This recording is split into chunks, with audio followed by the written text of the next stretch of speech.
Mayors across Florida pledge to support LGBTQ plus community. Florida mayors across the state are speaking out in support of the LGBTQ plus rights in line of several bills which are targeting the community that have been passed by the state legislature and are heading to the desk of Governor Ron DeSantis.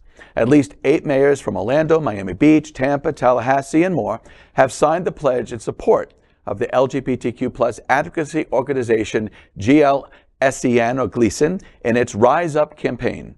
Fort Lauderdale's open gay mayor, Dean Trantalis, said, quote, "In Fort Lauderdale, you can be who you are without fear of reproach.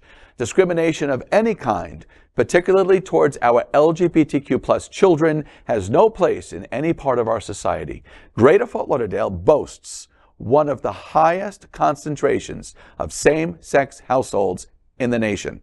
And we welcome, on average, over 1.3 million LGBTQ plus visitors each year," unquote. Very impressive. The Rise Up campaign also advocates for LGBTQ plus affirming books, resources, and curriculum, as well as advocacy against anti-LGBTQ plus bills and rhetoric. Florida has been leading the recent wave of legislation and policies targeting the LGBTQ plus community. The bills recently passed by the Florida legislature include a bathroom bill that bars transgender people from using restrooms or changing facilities that do not align with their gender assignment at birth. Another bill expands the parental rights in education law, which has been dubbed the "Don't Say Gay" law by critics. You know, it was interesting. I had Googled earlier today, and this was an interesting read that I had here, very, very short. I Googled, should laws change with the times? And it says, values across society change over time. What people in society may consider important and relevant within one generation may alter over a transitional period of time. In order to remain relevant, the law must uphold and reflect the values and beliefs of society in the present time. You know, and we have progressed with our laws significantly over the last several decades, amazingly. And here we are now going backwards. You know, so we're not staying relevant with the present time. We're going back in time here. So this isn't why these kind of laws ultimately will not succeed. We're going to suffer through them, but ultimately they cannot. The Wisconsin Senator Joseph McCarthy tried to do this in 1953, ultimately was not successful. George Wallace, as governor of Alabama, tried to do it in the late 50s and early 60s and ultimately could not stop segregation in Alabama. The exact same conclusion of the trash heap of bad ideas is what this collective group of people are going to continue to do. And in my opinion, that's what the mayors of these cities are doing. I want to ask you, Dan, of course we are quoting Dean Trantalis from Fort Lauderdale, but Miami-Dade County is just a gigantic. The mayor of Miami-Dade County and the mayor of Miami Beach,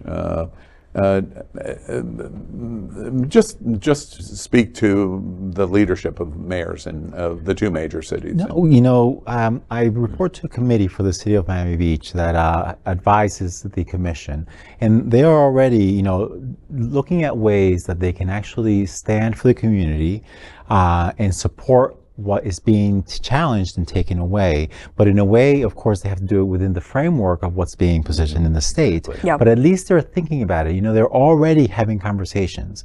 And that's on the county level also with the advisory board to the commission. So we really, you know, it's very important the LGBTQ community for Miami-Dade County, for tourism. We welcome, you know, 2.7 million visitors every year with a financial impact that is tremendous in the billions of dollars. And that's one of the things that also is very important to communicate, that, you know, the contributions financially into the economy that will resonate with a lot of these folks that are just pointing the finger right now, thinking that we're pretty just devils, as you know, we put it. One other question related to that I think is fascinating, and the mayors around Florida, these major cities, it's interesting, the support's coming from major metropolitan cities, not smaller cities, which I think is interesting.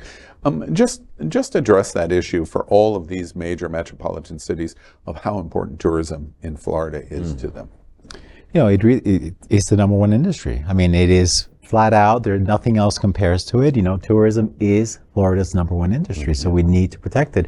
And these conversations that are taking place right now of boycotting or not boycotting, this is very dangerous. When a group that is centered around the rights of people is questioning whether they want to bring 6,000 delegates to the state, that is, if they do not come, that is a tremendous loss of money. Right.